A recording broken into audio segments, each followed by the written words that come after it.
আলহামদুলিল্লাহ নাহমাদুহু ওয়া নুসাল্লি আলা রাসূলিহিল কারীম। প্রিয় দেশবাসী ভাই ও বোনেরা, আসসালামু আলাইকুম ওয়া রাহমাতুল্লাহি ওয়া বারাকাতুহু।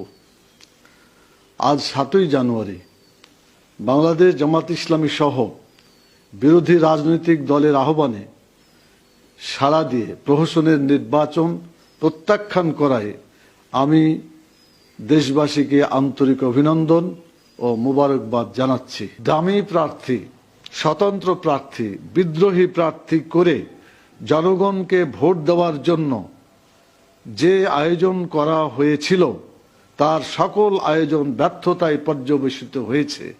জনগণ ভোট কেন্দ্রে ভোট দিতে যায় নাই। নির্বাচন মানেই প্রতিযোগিতা, যেখানে প্রতিযোগিতা নাই সেখানে কোনো নির্বাচন হতে পারে না। বর্তমান